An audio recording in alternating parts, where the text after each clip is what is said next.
سلام، خوب هستین؟ خسته نباشین. برای این گزارشم تماس گرفتم، خواستم ببینم کجا رسید. امروز برای پخش میره؟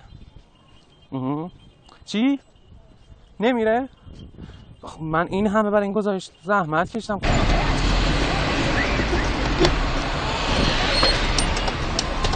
سلام وقت بخیر.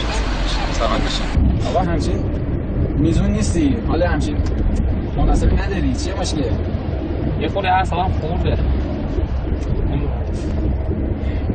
دست این زمونه یه مقدار آدم دلگیر میشه. من یه توصیه بهت میکنم، دوستانه است. جان. چی هست این توصیه؟ این جمله رو میشه بخونی؟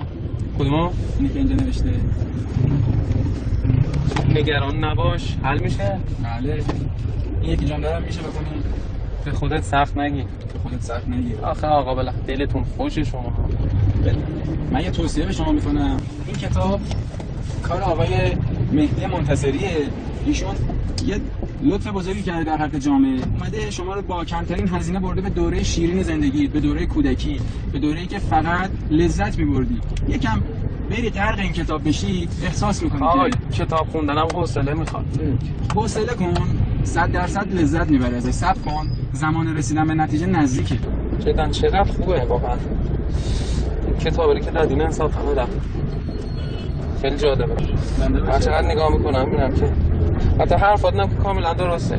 یه مقداری فضای ماشین تو فضای تاکسی که یه جوریه که آرامش به آدم میده. فکر کنم اولین تاکسی هستی داخل اصفهان کار انجام میدید شما. این نمایشی که اینجا شما میبینی نتیجه 2 سال تغییر نوع نگرش من به زندگیه.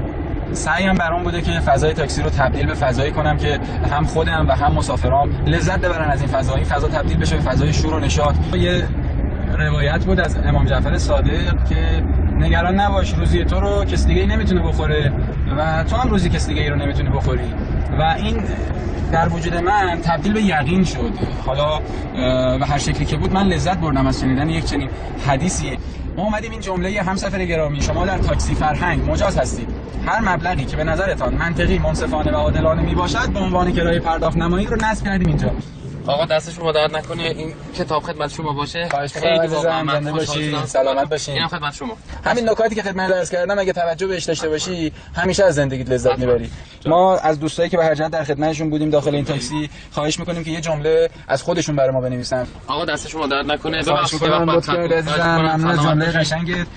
دنیا رو برایت شاد شاد و شادی رو برایت دنیا آرزومندم.